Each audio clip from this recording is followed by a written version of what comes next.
A continuación, Petróleo y Desarrollo.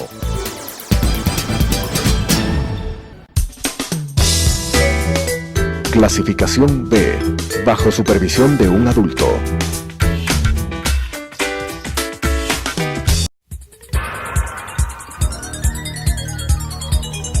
Las opiniones vertidas en este espacio por la producción y dirección del programa son de exclusiva responsabilidad de sus autores y de quienes intervienen en ellos.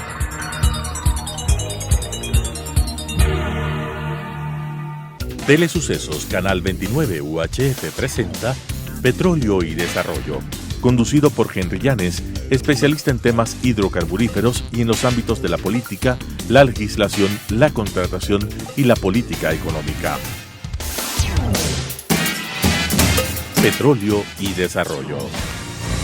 Saludos cordiales, amigas y amigos. Estamos en un nuevo programa de Petróleo y Desarrollo, este jueves 10 de octubre del año 2019. Hoy vamos a analizar un tema que es de conocimiento público, que el país está movilizado, que está enfrentando una fuerte tensión social, política, también económica. La preocupación está por el lado del desabastecimiento de los combustibles, desabastecimiento también ya que se está produciendo en el país sobre los alimentos de primera necesidad, especialmente los productos agrícolas, ¿no? Y claro, el país todavía sigue fuertemente bloqueado y para el efecto nosotros vamos a dialogar en este programa con Fernando Mosquera, el economista Fernando Mosquera, docente universitario de la Universidad Central del Ecuador, docente universitario de la Escuela Politécnica Nacional. Estimado Fernando, bienvenido. La situación del país es bien grave, bien delicada, bien preocupante, porque hay también enormes secuelas de violencia. Las ciudades han sido agredidas, ¿no? Brutalmente, ¿no? Quito, Riobamba, Cuenca, el Puyo, de los datos que yo tengo, también Guayaquil en parte. Querido Fernando, la pregunta es, ¿cuáles son los fusibles que han estallado, que han generado cortocircuito, ¿no? Y en la economía, creo que los podemos citar con precisión porque esas causas, esos factores que producen la crisis económica no es de coyuntura, sino que responde a un asunto más estructural que diría yo que arranca desde el gobierno anterior, ¿no? Entonces, querido Fernando, bienvenido. Analicemos estos temas. Primero yo diría, ¿cómo ves esta crisis social, esta crisis política que está viviendo el Ecuador? Y luego entrémonos a la parte económica. Porque este programa vamos a dividirlo en dos partes. Uno lo que es la crisis económica y luego nos vamos al tema de lo que son los subsidios, ¿no? Televidentes, buenas noches. Un gusto estar en esta nueva invitación del licenciado Henry Llanes, un profundo conocedor de estos temas económicos y especialmente petroleros. El incremento del precio de los combustibles es un tema eminentemente petrolero y que tiene una implicación enorme. Todos debemos comprender que la situación del agro no es una situación de olvido de las últimas 1 o 2 décadas. Uh-huh. Esto viene desde hace más de 400 años. Hay que comprender lo duro que es la actividad agrícola y por lo tanto muchos gobiernos han olvidado a este importante segmento productivo económico de la sociedad y que da de alimentar a los principales centros urbanos. Pero eso, una justa y comprendida inconformidad sobre un tema tan delicado, no es patente de corso y creo yo que las dirigencias indígenas se dieron cuenta un poco tarde de que estaban siendo utilizados por pescadores a río revuelto, aquellos oportunistas que se toman una situación de una legítima reclamo popular para sembrar el caos y que están vinculados con intereses políticos de desestabilización y que se dieron cuenta demasiado tarde que no es conveniente que sean utilizados. En esta parte política, las medidas económicas realmente son de enorme impacto, pero que pueden ser morigeradas producto de decisiones inteligentes de cualquier gobernante para poder reflotar esas condiciones paupérrimas de nuestro pueblo en el agroecuatoriano. Y que hay que ponerse de acuerdo porque lo que había generado esta política de subsidiar los combustibles ha generado en los últimos 40 años, o por lo menos en los últimos 20 años, más de 22.000 millones de dólares que el Estado ha otorgado a los usuarios, y no todos lo necesitan, con el propósito de mantener precios y mantener su manejo político. Y lo que ha hecho es que se generen mafias de contrabandistas en el mar territorial, en las fronteras ecuatorianas, en donde han generado enormes fortunas y utilidades a gente que se dedicaba de manera incorrecta a este tipo de actividades ilícitas con el sacrificio de toda la sociedad ecuatoriana. Así es. Por un lado. Y por otro lado, hay que comprender que los combustibles fósiles, que son una de las causas fundamentales del calentamiento global, no pueden ser utilizadas de una manera irresponsable, porque lo que hacemos es generar mayor impacto en el ambiente y por lo tanto todos vamos a salir perjudicados de no controlar adecuadamente el uso racional.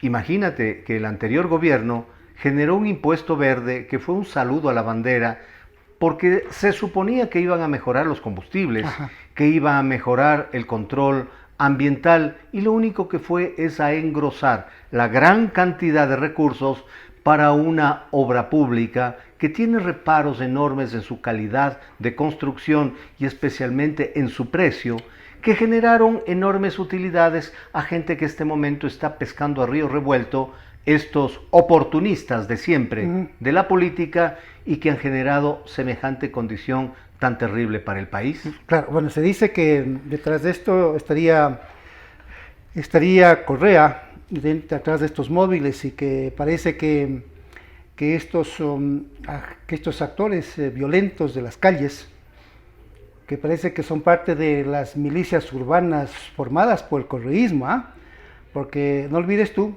que Correa quería formar los CDR, Comités de la Revolución, RDC, perdón, Comités de la Revolución Ciudadana, CRD, los CRD. En eso estaban, y en 10 años me parece que sí los articularon, porque reaccionaron en todo el país de manera simultánea, y eso es producto de una planificación, es un producto de una preparación. Eso no se hace al azar, eso obedece a un plan, y creo que ese plan se vino estructurando durante los 10 años de Correa. Lo que pasa es que Correa no llegó a estructurar las milicias urbanas como las estructuró Chávez y Maduro en Venezuela.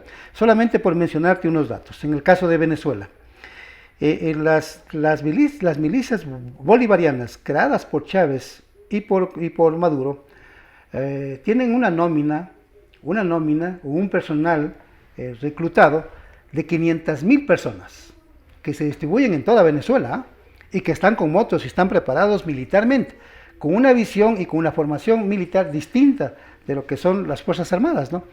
Institucionales de Venezuela y de la Policía Institucional.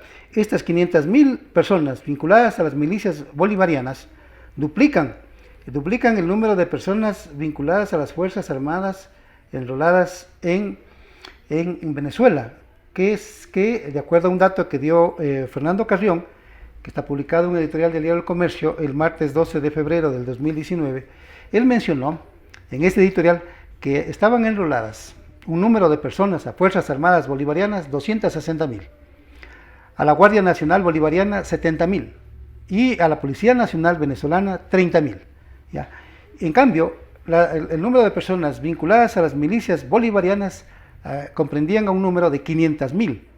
Este número es casi con el 50% más de lo que son, diría yo, el caso de las personas vinculadas a las Fuerzas Armadas Bolivarianas. Fuerzas Armadas Bolivarianas, 260.000. Personas vinculadas a las milicias bolivarianas, 500.000. Es decir, estamos hablando de más de un 50% más, ¿no es cierto? ¿Ya? De este número.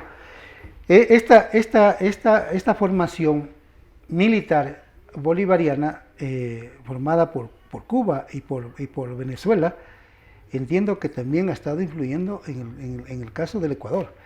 Y el gobierno tiene que investigar más a profundidad. Yo he pedido que inteligencia militar y de la Policía Nacional deben trabajar a fondo para dar con ellos.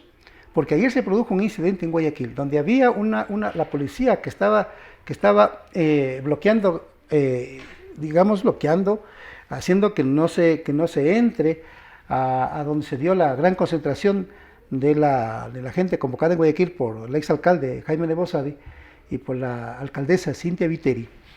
Bueno, estaban ellos, como es obvio, la policía cumpliendo su rol de evitar que se den esos encuentros. De repente llegó un grupo con motocicletas, ¿no? Y vestidos con uniforme militar. Y se dice que no son militares, sino que son personas preparadas en esta violencia urbana, que fueron con motos y que se pusieron uniforme militar. Eso se decía ayer. Bueno, el gobierno tiene la obligación de aclarar eso. Son ellos porque hubiera sido grave que haya un enfrentamiento, una acción violenta de golpes, ¿ya?, de fuerza, entre militares y la policía. Entonces, pues se dice que no son de los militares, por eso es que la policía los detuvo. Pero ahí habría que pedir al gobierno que dé una explicación detallada, sobre todo a la doctora María Paula Romo, ministra del Interior o ministra de Gobierno. Pero vayamos al tema anterior, que me parece que el gobierno no ha explicado metodológicamente. A ver, la crisis que hoy vive el Ecuador, crisis económica, ¿no responde acaso al sobreendeudamiento que tuvo el Ecuador en el gobierno anterior y que hoy se destinan más de 10.000 o 11.000 millones de dólares para pagar capital y servicio de la deuda? Según datos que se publicaron en el diario La Hora, se decía que en el año 2010 la deuda pública estuvo en 8.600 millones de dólares. Eso fue el saldo de la deuda pública. Pero hoy se destinan entre 10.000 y 11.000 millones de dólares para pagar deuda. Quiere decir que el servicio de la deuda actual es mayor de lo que fue el saldo de la deuda del 2010. Esa es una reflexión para ti. Lo segundo, el haber prendado el petróleo o el haber comprometido el petróleo con China en un 95% hasta el año 2024. Es cierto que a partir del 2021, 2022, 2023, 2024 va a bajar ese compromiso, esa preventa de petróleo a China y a Tailandia, pero por hoy sigue siendo del 95% el compromiso. Por eso es que el señor Carlos Pérez García, ministro de Energía y Recursos Naturales No Renovables, dice que apenas tiene el 5% para vender en el mercado spot. Eso es lo segundo. Lo tercero, Fernando, el tema de la crisis fiscal. Se dice que el gobierno de Correa, datos así rapidísimos, encontró una nómina de 350.000 funcionarios públicos, pero cuando salió Correa eso dejó en 750.000 o 780.000. El presupuesto para pagar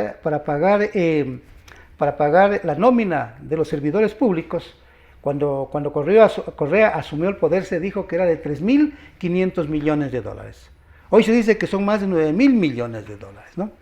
Y el tema de la corrupción es el cuarto factor que según el ingeniero Enrique Pita, vicepresidente del Consejo Nacional Electoral, él dice que en la obra pública, lo que es construcción, donde está Yachay, Escuelas del Milenio, donde están las obras del Consejo de la Judicatura, impulsadas por el señor Yal y el que estuvo anterior a él, el señor Rodríguez, el señor vicepresidente, el señor ingeniero Enrique Pita, dice que en 10 años del correísmo se destinó 70.000 millones de dólares a la obra pública. De esos 70.000 millones de obra pública que se presupuestó, no fue el 20% a manos de la sociedad, sino que se quedó en comisiones. Es decir, en coimas, en soborno. ¿Cuánto? 14.000 millones de dólares. Entonces la pregunta es, perdóname Fernando por la argumentación, deuda pública, el tema de la preventa del petróleo con China y con Tailandia, el tema del gasto fiscal y el tema de la corrupción. ¿No son acaso esos 4 factores los que han hecho estallar la crisis en el gobierno del señor Moreno? Has hecho un análisis bastante interesante, pero tal vez en beneficio de los amables televidentes, podemos resumir en lo siguiente. ¿Ya? El presupuesto del Estado está alrededor de 34.000 millones de dólares. Para este año. Para el año 2019. Los 4.000 millones constituían un déficit que había que financiar. Que cubrir, así es. Nos quedan 30.000 millones de dólares. Financiados. ¿Pero cómo? De esos 30.000 millones de dólares, Henry y estimados televidentes, alrededor de 11.000 millones de dólares es pago de deudas, tanto de capital como del servicio de la deuda, son intereses. 11.000 millones. 11.000 millones al año. ¿Ya? 9.000 millones de dólares es el gasto burocrático que tú has hecho un excelente análisis. Sí. Nos queda apenas 10.000 millones de dólares para toda educación, salud, obra pública, que son infraestructura, carreteras, mantenimiento y todo eso. Ese tema, como tú comprenderás y ustedes, señores televidentes, es inviable. Es por eso que acostumbrarnos, especialmente a partir de mediados del año 2015, pero 2016, 17, 18 y 19, a financiar el presupuesto con nuevo endeudamiento es una bola de nieve que nos llevaba al precipicio. Ajá. Y posiblemente a salir de la dolarización. Claro. No queda otra alternativa. Por lo tanto, había que cortar con una medida dolorosa, pero que en todo caso era la menos traumática de otras decisiones que son extremadamente delicadas. Ajá. Tú has manifestado que se pagan 9.000 millones de dólares de un grupo burocrático que pasó de 350.000 a más de 750.000. Es decir, en número de funcionarios el doble. El doble.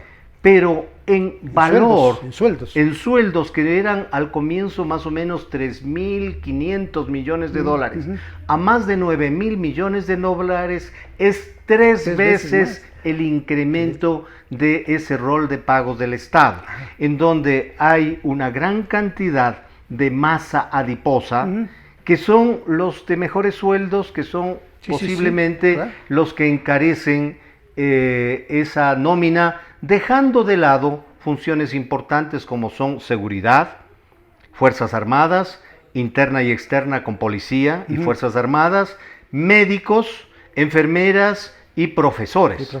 Entonces, creo yo que eso le debe una materia no aprobada por parte del actual gobierno. El gobierno no una reducción más inteligente de esa masa salarial y ese de número de personas que no justifica su presencia. Mira, los datos que tú has dado es sin la información del Seguro Social, en donde pasó de 12.000 empleados a 38.000 empleados. Todos los aportes y todo el rendimiento de las inversiones únicamente es para pagar la nómina del Seguro Social. Y se paga con los aportes de los afiliados. Entonces, ese incremento adiposo del sector público bordea los 800.000 empleados, en donde muchos de ellos hay presunciones y hay indicios que habría que comprobar por parte de la Fiscalía, Contraloría y Procuraduría que pagaron a avivatos que les facilitaron su nombramiento y posteriormente les diezmaban mensualmente para financiar al partido de gobierno. Y adicionalmente a eso les obligaban a salir a las marchas para un supuesto respaldo popular al gobierno que terminó. Entonces, en eso sí creo que nos debe una mejor justificación, porque un presupuesto del Estado se puede financiar de tres maneras: aumentando los ingresos, y a eso iría el incremento del precio de los combustibles, pero también reduciendo el gasto, y el gasto burocrático es extremadamente altísimo, caro y insostenible para la economía ecuatoriana.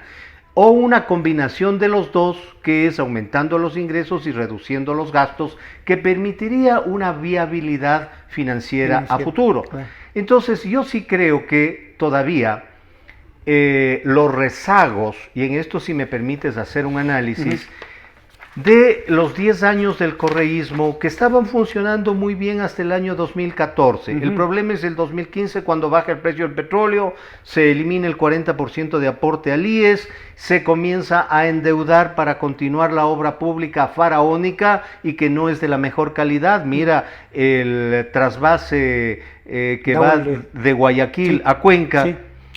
El poliducto Pascuales Cuenca. El poliducto Pascuales Cuenca es un tema de errores de construcción, pero dramáticos. Así es.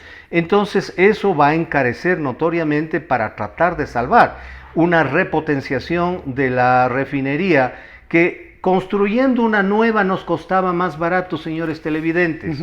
Habían firmas japonesas o coreanas que querían construir una nueva refinería en $1.600 millones. Y el gobierno anterior terminó gastando en una repotenciación mal hecha más de $2.200 millones, en aplanando un terreno para una supuesta futura refinería, más de 1.500 millones, donde hay indicios que tanto Contraloría como Fiscalía están siguiendo los procesos, y ahí uno se explica cómo personas que no son campesinos, que no son agricultores, estaban tratando de forzar las seguridades de la Contraloría con propósitos exclusivos. Todos podemos pensar que lo que se quería es eliminar esas evidencias para encontrar a los responsables de ese malhadado gasto que lo único que ha hecho es llevar al pueblo ecuatoriano a este tipo de confrontación tan grave. Sí, entonces entra el tema de la corrupción, que es este cuarto elemento que yo había mencionado, solo en obras petroleras, ¿no? De todas esas obras fracasadas, 2.450 millones de sobreprecios. 2.450 millones de sobreprecios, ¿no? Solo en obras petroleras, ¿no? Y en el caso de Coca-Cola Sinclair, que es otro caso, con más de 7.000 fisuras. Más de 7.000 fisuras, una obra que se entendía que iba a generar 1.500 megavatios, solo está produciendo 500 o 600, ¿no? Y con un costo sobre los 3.000 millones. Cuando se sabía que ese proyecto máximo podría proveer por la cantidad de agua 800 de 800 a 1.000 megavatios por hora. Estamos prácticamente ya concluyendo, se nos fue rápido el programa, pero podríamos a lo mejor la próxima semana continuar, porque sí quisiera referirme, por ejemplo, a los subsidios anuales, en el caso de los combustibles, ¿no? De mencionarles 2008, 2009, 2010, 2011, 2012, así como también el tema del contrabando, ¿no? Entonces, querido Fernando, el tema como es tan álgido, tan tenso, hace que también el tiempo pase rapidísimo. No hemos dicho nada casi, ¿no? Pero en todo caso quedaron algunas ideas planteadas y podríamos el próximo jueves continuar con la parte específica de los combustibles. ¿Te parece? Me parece bien. Sí. Recuerden, televidentes, que el mundo le cuesta más de $300.000 millones subsidiar los combustibles fósiles, que es el doble de lo que los gobiernos destinan para energías alternativas que eviten el calentamiento global. Es una necesidad dejar de subsidiar para la mala utilización de los combustibles que están produciendo un enorme daño ambiental. A la vida de las personas y poniendo en riesgo la vida en el planeta, ¿no? Queridas amigas, queridos amigos, nos vemos en el próximo programa y vamos a continuar con el tema de los subsidios a los combustibles. Lo dejamos planteado al tema. Gracias, Fernando. A ti muchísimas gracias, a ustedes televidentes, muchas gracias por su atención. Las opiniones vertidas en este espacio por la producción y dirección del programa son de exclusiva responsabilidad de sus autores y de quienes intervienen en ellos.